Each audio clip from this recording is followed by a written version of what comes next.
It's the 200-year Yeah. anniversary of this election. So it took us 200 years to get here, guys, but we finally made it Well, let's hope we make it another two. to another 200. Before we get to the election itself, we should talk about the time leading up to the election with James Monroe, the era of good feeling, and kind of a unity of a one-party system.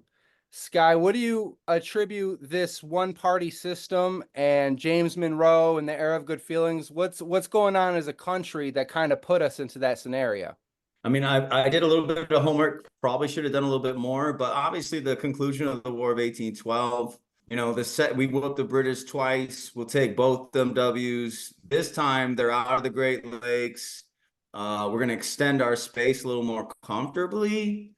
But what's also going on, like in that era, which is kind of the transition, I think, is the Hartford Convention. And so the Federalists they're reeling at this point. But having said that, the era of good feeling is about there's no real political contention. We're growing, like the early stages of the market revolution.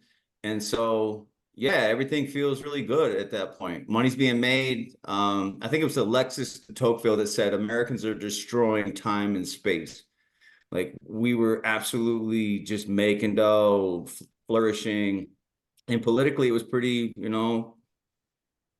benign at that point.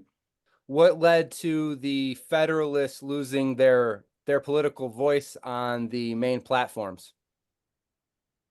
I want to hear Tim on this too, but so when I was talking about the preparation, give me a year. I should know this. What year did Hamilton get killed? Because for me, what led to the demise ultimately of the Federalists was they were bougie, they were disconnected, they had so much talent, but their biggest talent got killed. Yeah, that was in 1804. Yeah, that was the beginning of the end. Like that was the Spanish Armada for that empire. When Hamilton died, they didn't get beyond that. I mean, they just never got beyond that as a party. John Marshall will still enact Federalist ideas and policies that exist today through our judicial system. But as a political party, I felt like when Hamilton was gone, they just lost their mojo. You know what the ultimate representation of that to me is? John Quincy Adams was a Federalist. His old man was a Federalist, obviously, right? John Adams was like a powerful ass Federalist. And his son grew up a Federalist, but at some point he had to tell his dad, "Yeah, I'm politically going in a different direction, Pops." He also gets a lot of credit for being the smartest president, Quincy Adams. Whenever you look up Quincy Adams, they always talk about his IQ and just that he was a genius. Yeah, well, he's got Q in his name, and I'm gonna agree with that one. That man was he was on some shit, seriously. One-term president, like his old man, but was really a futurist. I got clips of you making fun of John Adams for being a one-term president, and then you like Quincy Adams, my dude, your dude who's a one-term president, man. You like Monroe wasn't even that popular. Two-term. Hey, but he ran against himself, dude. He didn't run against nobody. I mean, so did George Washington. What's that? George Washington ran against himself. You know what I mean? No one's running against. Okay, so we're comparing James Monroe and George Washington right now. Yeah, for fun. I think it's hilarious. Well, okay, I'm okay with that. I'm okay with that. I mean, that's that total transition period in the 18 teens where there's only one party, and that party is trying to figure out who they are exactly. And to me, James Monroe, I don't know, man. Whenever I think about James Monroe, I think about the capital of Liberia and the Monroe Doctrine, neither of which he had shit to do with ultimately. Fair enough. So you said that Quincy wrote that? Yeah. It is 1824. Monroe is out. He's going to follow George Washington's precedent of bowing out after 2 terms. And we have 4 major candidates in the election, all from the Democratic Republican Party: William Crawford, Henry Clay, John Q. Adams, and Andrew Jackson. The person who's on the coveted 50-cent bill, William H. Crawford. That's a nugget. Well, I mean, this guy was kind of extraordinary, a little interesting. Obviously, he had a stroke, bloodletting that may have killed him. Crawford's a Georgian, right? Okay. Which interesting little colony state, last of the 13, formed 125 years after Jamestown. And by the time you get to 1824, Georgia ain't that old. He makes a name for himself, powerful politician, not real charismatic from everything I understand. I call him James Crawfish Crawford. I think he ends up with like 57,000 votes maybe in that election, but he's a true sectionalist. Like outside of his little pocket of GA in that region, he doesn't have a lot of reverberation.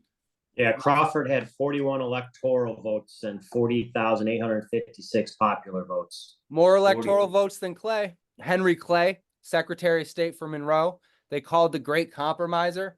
He had a major role in the Missouri Compromise, the Compromise Tariff of 1833, and the Compromise of 1850. All things kind of kicking the can down the road in terms of greater conflict. Yeah, I mean, Henry Clay is he's an amazing politician. I guess you could put him with William Jennings Bryan. They're kind of, no offense, Timmy, they're kind of Buffalo Bills, presidential dudes, three-time losers. Hey, beat, what can I say? I'm a Bills guy. Don't get me wrong. I respect the Bills. But Henry Clay is probably the best politician of the 19th century that never was in the White House. An incredible lawyer. Apparently had one of the greatest memorization memories of his entire generation. I believe he was born in Virginia and then wound up in Kentucky. And his greatest grind in this era is like the West is where the future is in 1824 going forward. That's where the future is. Like that's where the political energy is. And he's up against Andrew Jackson out West. And Jackson's got a different resonance, man. Henry Clay ain't Andrew Jackson. Isn't that the truth? Yeah. There's John Quincy Adams, son of one-term President John Adams. So what do you find most intriguing? Because I hear you talk about he's your boy. Like what really stands out about this guy, right? To you? He was a fan of the metric system. He was a fan of a national observatory. He had a pool table in the White House. No kidding. But he also has this truism that's kind of wild. Like he would swim butt ass in the Potomac every morning. And so if you wanted to talk with him or meet with him, you had to go down the river and talk to him there. The original plunge. Yeah. He doesn't practice the spoil system, and he spent more money on federal projects than every predecessor combined. Like he was the first dude that's like, you know what? I'm going to spend a bunch of federal money on different stuff. A lot of people didn't like that. He didn't reward anyone because of it. Kind of the opposite of personality with Quincy Adams is Andrew Jackson, who didn't have the same upbringing as the son of the president, was poor, went to the army, got fame through, just through military, and then ended up in the House and the Senate. And then here we are, 1824, running for presidency. I mean, it is one party, but that doesn't mean it's like a linear political reality, right? Yeah. So while we're at a stage where the Federalists have died, Jackson, some people argue is the least literate of any president ever. You can read his writings; he'll spell the same word differently 5-6 times. Out West, Jackson is it. I mean, think his resume it's insane. I think he was 11 years old when he joined the Revolutionary War. His old man left before he really knew him. Both his brothers and his mom die in that war. He gets captured and tortured by the British, allegedly, moves out West, where his uncle raises him in Tennessee. Get that great Jackson line, where I grew up, fighting was more important than writing. And he comes from nowhere to the top, and he's kind of a tragic character, but people love Andrew Jackson. I mean, he's still on a $20 bill, waiting for Harriet Tubman to pop up there. I like that. Yeah, Jackson is a son of a bitch. Controversial by every measure. He's the first modern politician, but again, behind that name, and I always make this equation in class, it's like that old cartoon series. I don't know if it's Hanna-Barbera or what it is, but it's like Spike, who's a bulldog, and he's got this little dog that runs around, follows him around everywhere. Hey, yo, Spike, what are we doing today? That's Martin Van Buren. And Martin Van Buren is the reason that Andrew Jackson blows up. I mean, he's really behind what's going on there. Creating like the cult of personality and getting the word out sort of way. So when you look at the voter turnout, 18, 24, and 28, that's Martin Van Buren. He was like a part of a Republican Party in New York State called the Bucktail Republicans, and they were badass. They called him the Wizard of Albany and the Little Magician. Martin Van Buren was a badass dude. So he took Jackson, put him on a pedestal, and then sold him through grassroots politics around the country. You know, brought hundreds of thousands of people into the electorate, like, vote for this dude. And was it because that's where in 1824 they just started having white people that didn't own property able to vote for the first time? That was the mass swing, you think? Yes. Yes. And those people, I mean, they call them Hickoryites, Jackson's followers. Those people are anxious to support this guy. The opposition to Jackson puts out what's called a coffin memo. And I'm gonna say it's like 24 to 28 people with their names on coffins that Jackson has personally killed or ordered killed, thinking that that would diminish his popularity. But yet it didn't. It did the opposite. Exactly. Which is bizarre. It's very common for people to get rowdy around a polarizing cult of personality in the history of history. A lot of people who didn't really care much about politics loved Andrew Jackson, man. They got involved. They started voting and paying attention because of him. In an election, the popular vote matters less. The electoral vote is what actually counts. In order to win, you have to win the majority of the electoral votes. No one has won the election yet because no one has the majority of the electoral votes.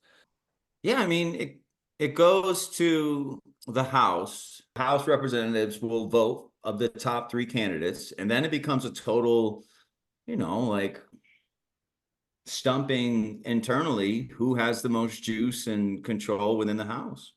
Politics is dirty in general. But at this point in U.S. history, you want to be president, you got to be Secretary of State first. That's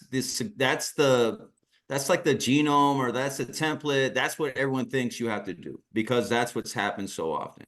And so in Clay's mind, I will bow out, negotiate a settlement in favor of the person who makes me Secretary of State. And Clay and Jackson ain't cool. I look at it and I'm like, yo, that was corrupt. I mean, it settled itself, but in what was a pretty corrupt way. And so he traded, and Henry Clay traded his support for Secretary of State. They vote, the votes are tallied, and John Quincy Adams becomes the president of the United States. How mad is Andrew Jackson? He's pretty pissed. No, he's so pissed, but he's not the only one that's pissed. Again, this is where Martin Van Buren comes in. He's running this whole faction in New York of Republicans that are equally pissed, even though they're nothing like Jackson. These are kind of bougie Hudson Valley dudes. But that's what's kind of awesome. Like John Quincy Adams wins, but Martin Van Buren and Andrew Jackson quit the party. They're like, fuck this. We ain't in this party. This ain't even a party. And both talented in different ways step aside and say, let's start our own party. And there's your modern Democratic Party. And what I love about this election, too, is this is really like the birth of America in terms of the West becoming so important to political outcomes, producing future candidates. Like the energy's moving west. The country's moving west.